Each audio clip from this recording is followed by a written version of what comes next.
बहुत बहुत स्वागत है। मैं हूं आपके साथ वर्षा शर्मा और रुक करेंगे छत्तीसगढ़ की खबरों की ओर। नारायणपुर में आयोजित किसान मेहतारी सम्मेलन में मुख्यमंत्री विष्णुदेव साय ने शिरकत कर कार्यक्रम का उद्घाटन किया। इस सम्मेलन का उद्देश्य किसानों और ग्रामीण महिलाओं को कृषि कल्याण और अन्य सामाजिक योजनाओं के बारे में जानकारी देना और उनकी समस्याओं का समाधान निकालना था। मुख्यमंत्री ने किसानों को नई तकनीकों और सरकारी योजनाओं के लाभ के बारे में मार्गदर्शन दिया। वहीं ग्रामीण महिलाओं को भी उनके अधिकारों और कल्याणकारी योजनाओं से अवगत कराया गया। कार्यक्रम के दौरान किसानों और महिलाओं ने अपनी समस्याओं और सुझावों को सीधे अधिकारियों के समक्ष रखा, जिससे स्थानीय प्रशासन को उन्हें बेहतर सुविधा और सहायता मुहैया कराने में मदद मिलेगी। समय बड़ा कम है। हमारे देश के यशस्वी गृह मंत्री अमित शाह जी भी आ रहे हैं। उनको भी रायपुर में रिसीव करना है और इसलिए मैं तो आपके बीच का हूं। आप लोग आशीर्वाद देकर विधायक बनाए हैं। कुनकुरी विधानसभा में उधर कुनकुरी, तपकरा, दुलदुला, फरसाबहार कई बार आना हो गया था। ये नारायणपुर क्षेत्र छूट गया था, इधर आ नहीं पा रहे थे। तो इस क्षेत्र के हमारे कार्यकर्ताओं की बड़ी मांग थी कि एक बार नारायणपुर भी आपका कार्यक्रम बनना चाहिए। तो आज ये नारायणपुर क्षेत्र में आप लोगों के बीच में आकर मुझे बड़ी खुशी हो रही है। और आज यहाँ हम लोग अवधूत भगवान श्री राम जी का दर्शन भी किए हैं, पूजन अर्चन भी किए हैं। पूरे छत्तीसगढ़ की खुशहाली के लिए उनसे कामना भी किए हैं। इसके बाद हमारे कुम्हार समाज का चक्र पूजा का आयोजन भी है। वहां पर विष्णु महायज्ञ का आयोजन है, तो भगवान विष्णु का भी वहां पर दर्शन करके छत्तीसगढ़ की खुशहाली के लिए उनसे आशीर्वाद मांगेंगे। और आज कुल 80 करोड़ के कामों का यहां पर लोकार्पण और भूमि पूजन हुआ है। इसके लिए मैं इस क्षेत्र के सभी लोगों का बहुत बहुत बधाई उनको देता हूं, उनको शुभकामनाएं देता हूं। निश्चित रूप से इससे क्षेत्र का विकास होगा और आप सब लोग आशीर्वाद देकर विधायक बनाए हैं और आज मुख्यमंत्री का दायित्व भी आप लोगों के आशीर्वाद से मिला है। तो समस्त जशपुर जिले का विकास हो, इसके लिए अनेकों काम यहां पर स्वीकृति हुआ है। अभी वो सब बताने का समय भी नहीं है। यहां पर मेडिकल कॉलेज भी हो रहा है, 200 बेड का अस्पताल भी हो रहा है।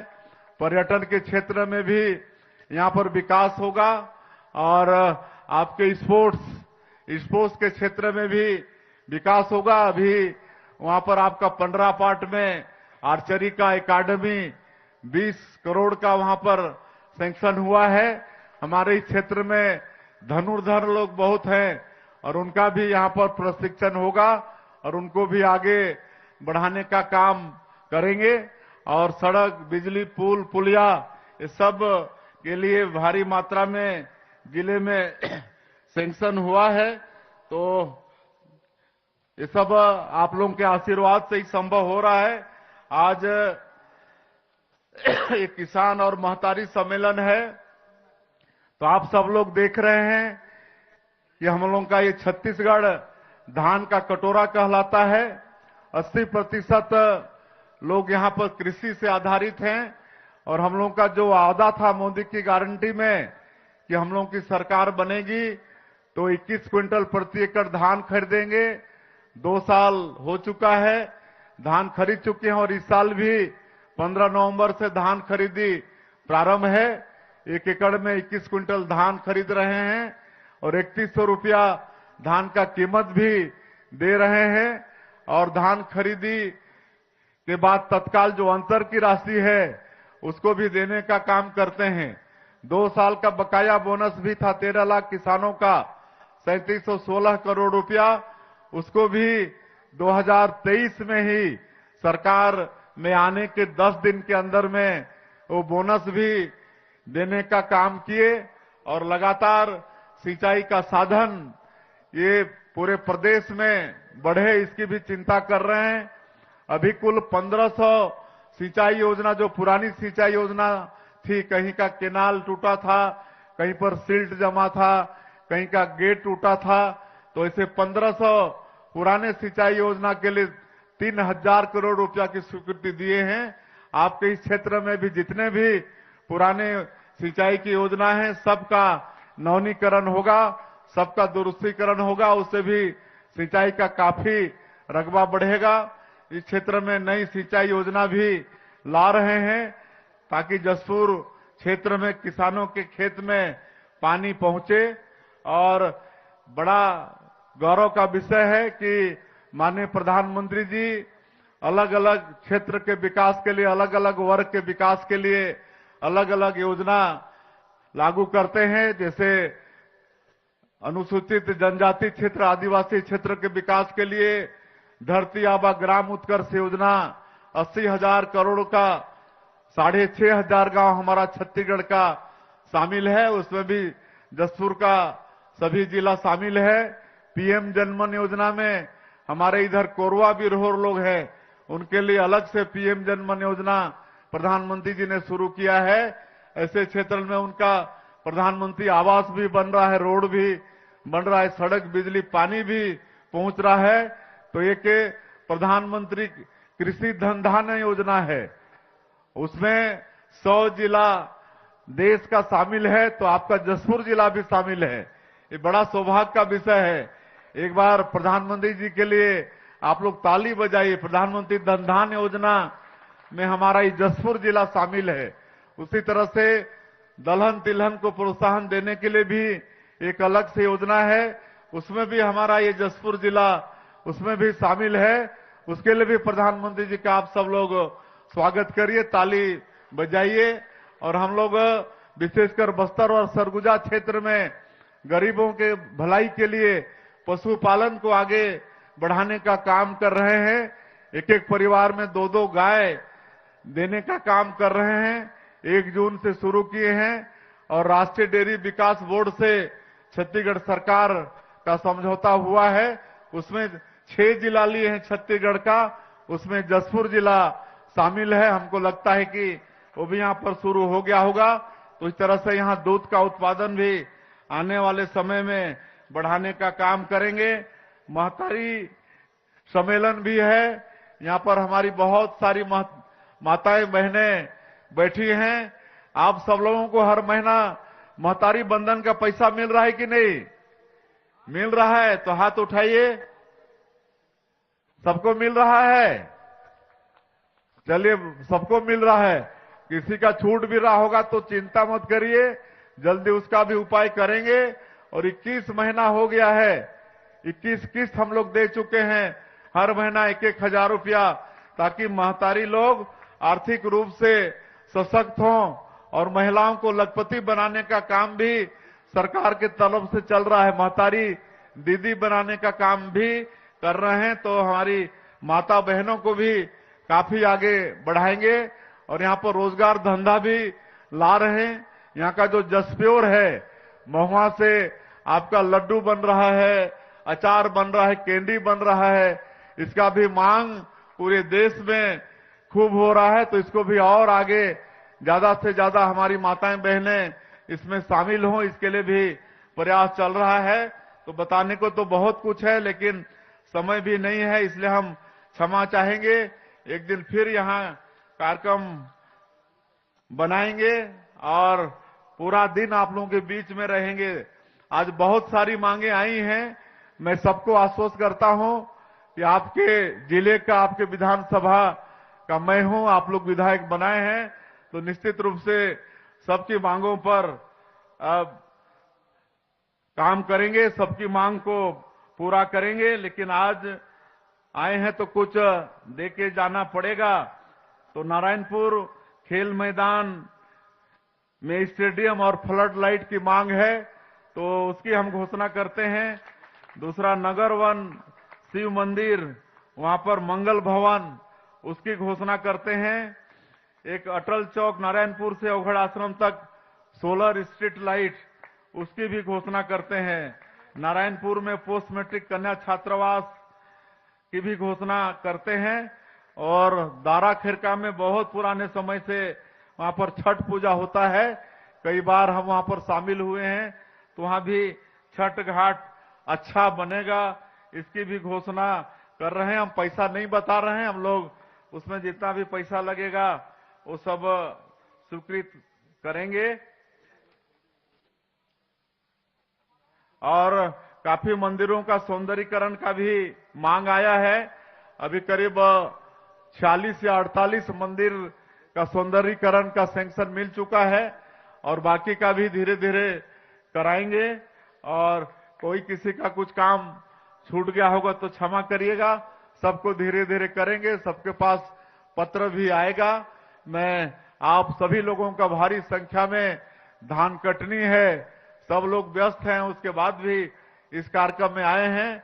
आप सभी लोगों का बहुत और आप लोगों का आशीर्वाद मार्गदर्शन इसी तरह से मिलता रहे, ऐसा आप सब लोगों से निवेदन करते हुए मैं आप सब लोगों का एक बार अभिनंदन स्वागत करता हूं। बहुत बहुत धन्यवाद। जय हिंद, जय छत्तीसगढ़। मुख्यमंत्री विष्णुदेव साय ने कहा कि राज्य में जल्द ही अखिल भारतीय डीजीपी आईजी सम्मेलन का आयोजन किया जाएगा। इस महत्वपूर्ण सम्मेलन में देश भर के पुलिस प्रमुख शामिल होंगे। विशेष रूप से प्रधानमंत्री नरेंद्र मोदी और केंद्रीय गृह मंत्री अमित शाह भी सम्मेलन में सम्मिलित होंगे। सम्मेलन का उद्देश्य पुलिस प्रशासन में अनुभव साझा करना, सुरक्षा चुनौतियों पर चर्चा करना और बेहतर रणनीतियां तय करना है। यह राज्य और देश दोनों के लिए गौरव की बात मानी जा रही है, क्योंकि इसमें उच्च स्तरीय नेतृत्व की मौजूदगी होगी। सौभाग्य है कि डीजीपी कॉन्फ्रेंस हर साल अलग अलग प्रदेशों में होता है और इस साल हमारे छत्तीसगढ़ में हो रहा है, जिसमें माननीय हमारे देश के यशस्वी प्रधानमंत्री श्री नरेंद्र मोदी जी और हमारे देश के आदरणीय गृह मंत्री श्री अमित शाह जी यहां पर रहने वाले हैं और देश भर के डीजीपी और जो केंद्रीय सुरक्षा बल के हेड हैं वो सब यहां पर आने वाले हैं। अब देखिए, नक्सलवाद के साथ तो मजबूती के साथ हमारे जवान लड़ रहे हैं और अब करीब करीब नक्सलवाद समाप्ति की ओर है और माननीय प्रधानमंत्री जी और माननीय गृह मंत्री जी का संकल्प भी है अगले साल 31 मार्च 2026 तक पूरे देश से नक्सलवाद को समाप्त करना है और उनका संकल्प अवश्य पूरा होगा। कहे कि छत्तीसगढ़ में ही ज्यादा मात्रा में नक्सलवाद था, लेकिन जिस तरह से लगातार सफलता मिल रही है और बड़े बड़े माओवाद न्यूट्रलाइज हो रहे हैं, तो निश्चित रूप से उनका संकल्प पूरा होगा। उप मुख्यमंत्री अरुण साव ने कहा कि छत्तीसगढ़ में आयोजित होने वाली डीजीआईजी कॉन्फ्रेंस देश के लिए अत्यंत मंच नहीं है, बल्कि सुरक्षा चुनौतियों और आपराधिक गतिविधियों पर रणनीति बनाने का महत्वपूर्ण अवसर भी है। उप मुख्यमंत्री ने कहा कि इस तरह के उच्च स्तरीय आयोजन से प्रशासनिक दक्षता बढ़ेगी और पूरे देश में बेहतर कानून व्यवस्था बनाए रखने में मदद मिलेगी।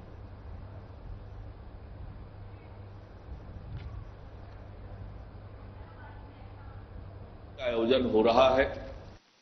देश के प्रधानमंत्री माननीय नरेंद्र मोदी जी, देश के गृह मंत्री आदरणीय अमित शाह जी, वरिष्ठ अधिकारीगण यहां रहने वाले हैं और निश्चित रूप से सरकार की ओर से सभी तैयारियां पूरी कर ली गई है और ये कॉन्फ्रेंस बहुत उपयोगी होगा देश के लिए, ये उम्मीद है। रायपुर में होने वाली डीजीपी आईजी सम्मेलन को लेकर तैयारियां तेज हो गई हैं। देश भर से बड़े पुलिस अधिकारी, कई राज्यों के डीजीपी, पार्लियामेंट्री फोर्स और गृह मंत्रालय के वरिष्ठ अधिकारी रायपुर पहुंचना शुरू हो गए हैं। आईआईएम रायपुर में भव्य रिहर्सल होगी, जहां सुरक्षा व्यवस्था को हाई अलर्ट पर रखा गया है। सम्मेलन स्थल स्पीकर हाउस और उसके पूरे परिसर की विशेष सजावट जारी है। 28 नवंबर से शुरू होने वाले इस महत्वपूर्ण कॉन्फ्रेंस में केंद्रीय गृह मंत्री अमित शाह, प्रधानमंत्री नरेंद्र मोदी रायपुर पहुंचेंगे। कार्यक्रम स्थल के 10 से 14 किलोमीटर के दायरे में सुरक्षा पूरी तरह से सख्त कर दी गई है। बिना अनुमति किसी भी बाहरी व्यक्ति की एंट्री पूरी तरह से प्रतिबंधित है।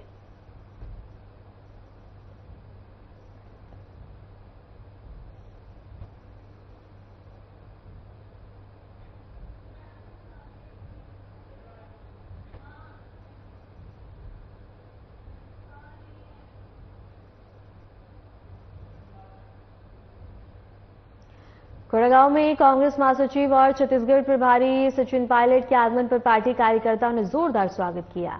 बस्तर दौरे के दौरान उनके नगर पहुंचते ही कार्यकर्ताओं ने आतिशबाजी, नारेबाजी और फूल मालाओं से उनका अभिनंदन किया। ओल्ड स्टेट हाउस में जिला कांग्रेस कमेटी ने परंपरागत तरीके से मक्के से तोलकर पायलट का विशेष सम्मान किया। पूरा परिसर कांग्रेस जिंदाबाद और सचिन पायलट जिंदाबाद के नारों से गूंज उठा। कार्यक्रम में प्रदेश कांग्रेस अध्यक्ष दीपक बैज, नेता प्रतिपक्ष चरणदास महंत, राज्यसभा सांसद फूलोदेवी और पूर्व विधायक सतराम नेताम समेत बड़ी संख्या में कार्यकर्ता मौजूद रहे। कार्यकर्ताओं से मुलाकात और उत्साहवर्धन के बाद सचिन पायलट का काफिला जगदलपुर के लिए रवाना हो गया।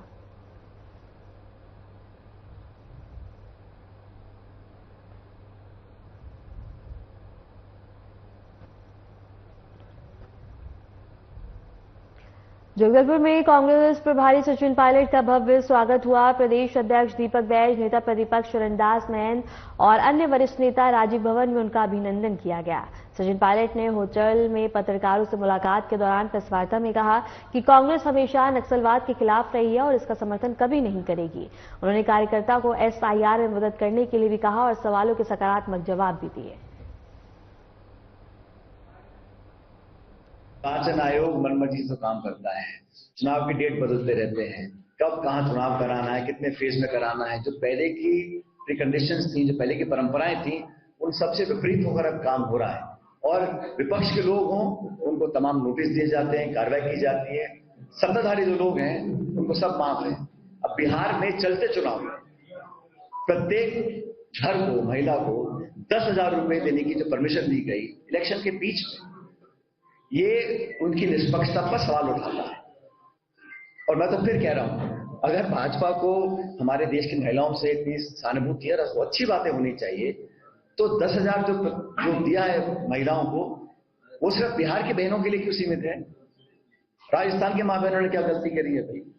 अगर आपके पास देने को पैसा है तो आप हमारे राजस्थान की, छत्तीसगढ़ की बहनों को दीजिए ना खाते में। कौन मना कर रहा है? कोई चुनाव नहीं है। पालिका परिषद वार्ड 13 में 25 वर्षों से लंबे नाले निर्माण का काम शुरू हो गया है। इसे नगर पालिका परिषद के पूर्व उपाध्यक्ष विकास सुखवानी की पहल का परिणाम बताया जा रहा है। सुखवानी ने मौके पर जाकर निर्माण कार्य शुरू करवाया और विरोध करने वालों को चेतावनी दी। उन्होंने कहा कि अब किसी भी तरह के अवरोध को बर्दाश्त नहीं किया जाएगा और अवैध कब्जों पर प्रशासन और JCB के साथ कड़ी कार्रवाई होगी। नाले निर्माण का काम 9 लाख रुपए की लागत से स्वीकृत किया गया है। सभी बहनों को जय श्री राम। देखिए, नाली, रोड, रास्ते, इसके बीच में बाधा में कोई भी आएगा, चाहे मेरे घर का अपना क्यों हो, उसमें हम किसी का नहीं सुनेंगे। अब भाजपा का शासन है और हमारा कर्तव्य है कि रोड, रास्ता, नाली, लाइट, इसमें तो किसी की नहीं सुननी चाहिए। और 25 साल मेरे को तो 6 महीना वाले पता चला है, तो हमने तुरंत बनवाए और बनवा रहे हैं। और जब विकास कार्य हो रहा है और होते रहेगा। विष्णु देसाई जी की सरकार है, हमारे CM साहब की, जिसमें साय लगा हुआ है, तो साय टाइप का विकास भी होना चाहिए। और हमारे क्षेत्र के जो विधायक हैं, कैबिनेट मंत्री टंकराम वर्मा जी है, तो स्वाभाविक सी बात है, विकास कहीं भी नहीं रुकेगा और ना हम रुकने देंगे। खबर खैरागढ़ से है, जहां नया केरला में ड्वारिया का प्रकोप तेजी से फैल रहा है। गांव में अब तक 50 से अधिक ग्रामीण बीमार हो चुके हैं। इनमें से 5 गंभीर मरीजों को मेडिकल कॉलेज रेफर किया गया है, जबकि बाकी का इलाज खैरागढ़ अस्पताल और गांव में लाए गए शिविर में किया जा रहा है। स्वास्थ्य विभाग ने बढ़ते मामलों को देखते हुए गांव में कैंप लगाकर लगातार प्रशिक्षण शुरू कर दिया है। ग्रामीणों का आरोप है कि दूषित पानी डायरिया फैलने का कारण है। ग्रामीणों ने कहा है कि समस्या गंभीर होने के बावजूद PHE विभाग और जनप्रतिनिधियों ने अब तक कोई प्रभावी कदम नहीं उठाया है। तो गंदा पानी जो निकलते हैं वो हर रोड में बहते हैं। ओकर नीचे में जो पाइपलाइन है PA के, वो नीचे में है, तो कहीं ना कहीं से वो रिसाव होके वो पाइप अंदर घुसी से ओकरे कारण ये डायरिया फैली से घर घर में कम से कम 4-5 एक घर में मरीज हो चुके हैं। अब यहाँ भी है, ज्यादा सीरियस है, वो नांदगांव रिफर करे हैं और अभी भी आई से 3-4 केस अभी भी आई से। अधिकारी मनगेरी से गाँव अधिकारी मनगेरी से भैया मोला मालूम नहीं काबर का, मोर घर में खुद 2 पेशेंट हो गए, तो मैं खुद लेके यहाँ अपन बेटा नातीला वो डायरिया का कारण हमारे यहाँ जो नल का पानी है, पीने का जो पानी है उसी से फैला है, ऐसा भी हम लोगों को सबको लग रहा है। हालांकि अभी सबके घर से, जिनके यहाँ मरीज था ना, सबके घर से पानी का जो पीते हैं वो पानी का सैंपल लेके गए थे। अभी रिपोर्ट आने वाला है, ऐसा करके बोले थे डॉक्टर साहब लोग और पीएचई वाले। अभी उसका रिपोर्ट आएगा तो और कंफर्म हो जाएगा, लेकिन अभी देखते हुए लग रहा है कि पीने का पानी से ही हुआ है। पाइपलाइन कहाँ से गया है आपके गाँव में जो गया? वो जो नल जल योजना का टंकी है उससे आया है, लेकिन उसमें भी मतलब ऐसा लग रहा है कि जैसे गांव में जिस एरिया में नाली नहीं है गांव में, उस एरिया का पूरा एक जो वार्ड है उसी में बीमारी है। रोटेशन वाइज ड्यूटी लगा के रखे हैं, तो कुछ पेशेंट्स को वहीं पे ही ओपीडी बेसिस पे मेडिसिन दे रहे हैं, पर जिसको थोड़ा सा ज़्यादा लगा उन सबको खैरागढ़ अस्पताल लाया गया। करीब 50 पेशेंट्स हॉस्पिटल तक पहुँचे जिनको इलाज वगैरह हुआ। अभी आज सुबह एक पेशेंट और आए थे, तो कुल मिला के अभी 9 पेशेंट खैरागढ़ अस्पताल में भर्ती हैं और पूर्व में 5 रिफ़र हुए हैं जो मेडिकल कॉलेज में राजनांदगांव में भर्ती हैं, और अभी तक उनका सबका इलाज वगैरह चल रहा है। अभी किसी के मतलब सबकी सूचना ऐसा है कि इलाज हो रहा है और सुधार है स्थिति में। अंबिकापुर नेशनल हाईवे NH 130 पर पुल के पास बड़ा हादसा हो गया। पहले से ब्रेकडाउन खड़े एक ट्रेलर में तेज रफ्तार गाड़ी को पीछे से जोरदार टक्कर मार दी।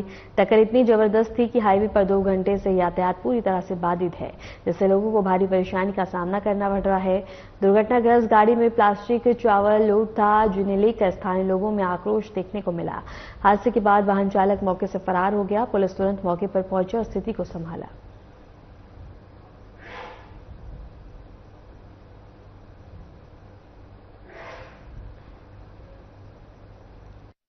क्या हुआ? बहुत दिक्कत हुई है। गाड़ी टकरा जाने की वजह से हम लोग जा रहे थे सिल्लीगुड़ी आसाम गुवाहाटी, हमको बहुत दिक्कत हो रही है, जाम लग रहा है। यहाँ पर प्रशासन द्वारा कोई कार्रवाई की जाए, इसको हटवाया जाए। ये हाथ में पकड़े हैं वो क्या? ये चावल है, नकली चावल, प्लास्टिक का। प्लास्टिक का चावल जी, अभी गरीबों में जाएगा, सोसाइटी में मिलावट किया जाएगा, सब जाएगा, सबके पास खाएंगे, सब लोग बीमार होंगे। इसका भी ध्यान दिया जाए थोड़ा सा।